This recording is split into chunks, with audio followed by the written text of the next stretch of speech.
Good evening, everyone. My name's Adam, and for those who don't know me, I'm the better man, Matt's older brother, who is wiser, better looking, and with double the testosterone.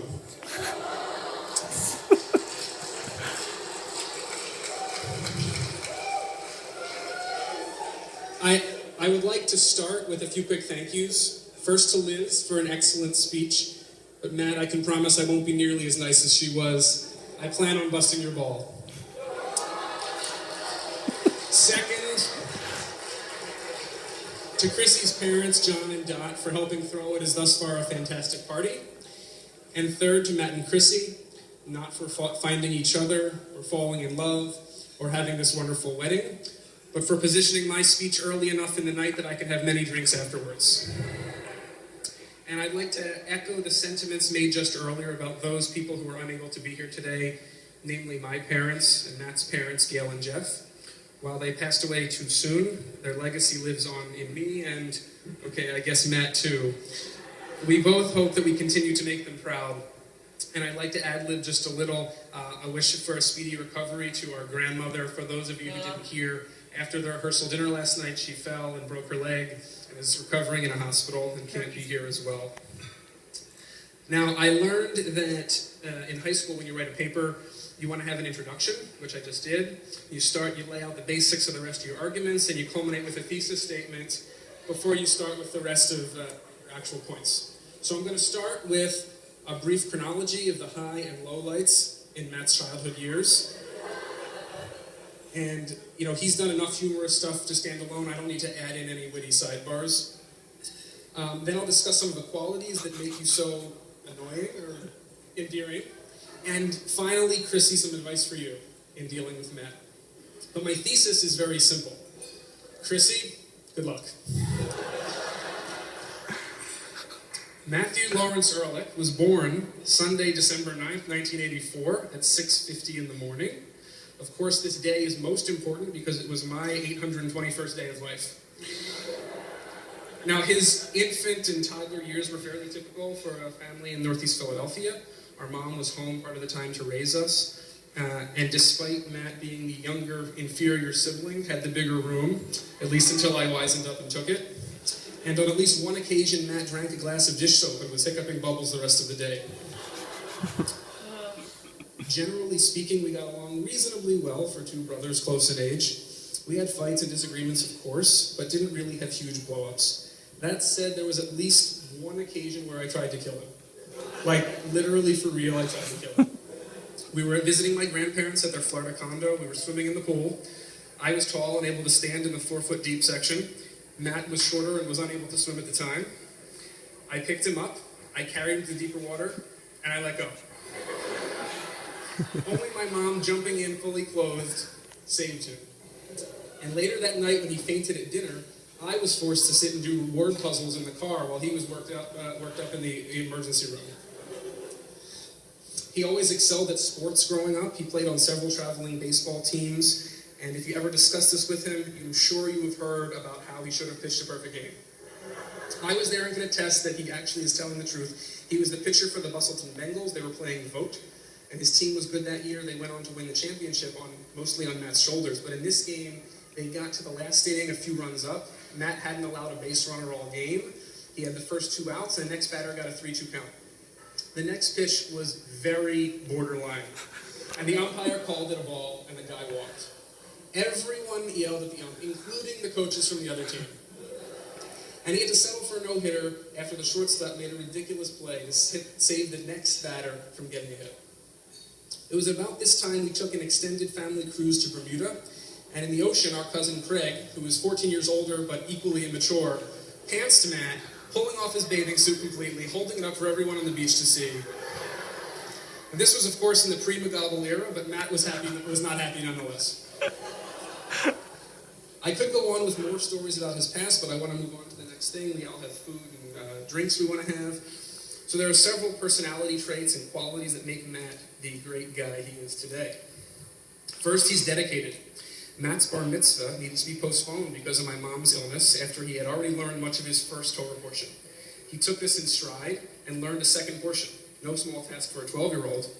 And he likes to claim that as the bar mitzvah is the coming-of-age ritual in Judaism, this process made him twice the man as anyone else.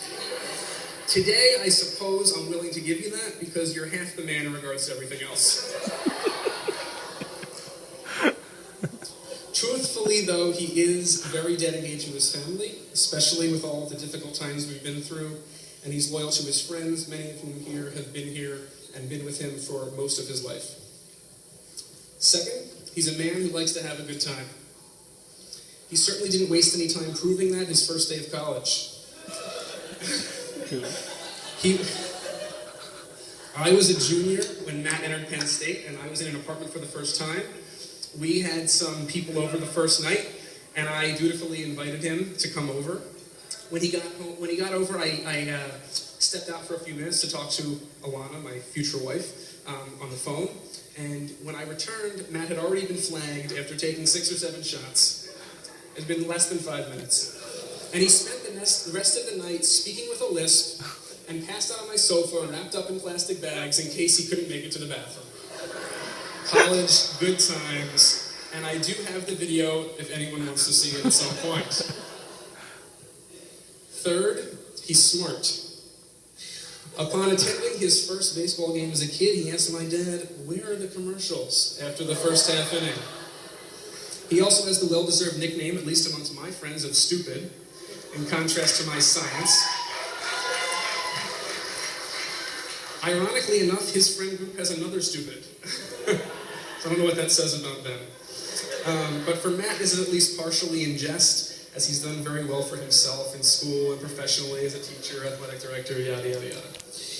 He's also smart because when he found Chrissy, he grabbed on and would not let go. Chrissy, you have made Matt such a more tolerable person to be around. Your energy complements his apathy. Your organizing complements his messiness. Your exercise complements his sloth.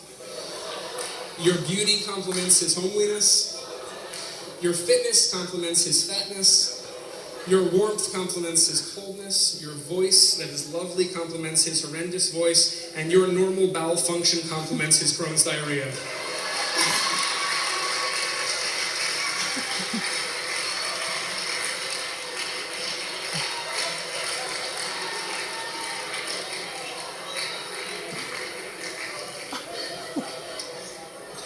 Finally, we get to the advice section.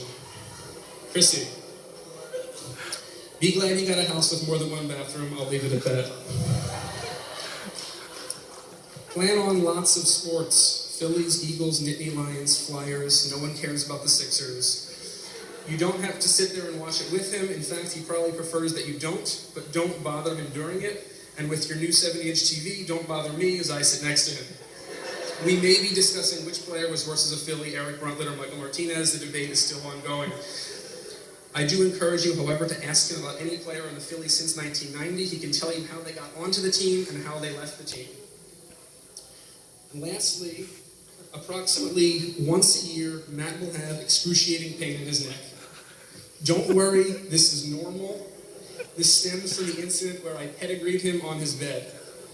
For those of you not familiar, this was the finishing move of WWF wrestler Hunter Hearst Helmsley. You put your opponent's heads between your legs, you lift their arms and lock with yours, and you jump up and slam his face into the canvas. After doing this to Matt in 1996, he had to go home from school the next day when his neck was more or less paralyzed, and approximately once a year has shooting pains. I think there's probably something seriously wrong. And so finally, I'd like to end by making a toast, so please raise your glasses. To Matt and Chrissy, we're all so happy for you tonight as you embark on this next chapter of your lives. My parents aren't here, so I'll be the first one on my side of the family to publicly annoy you about having kids. Gabriella needs some cousins to play with.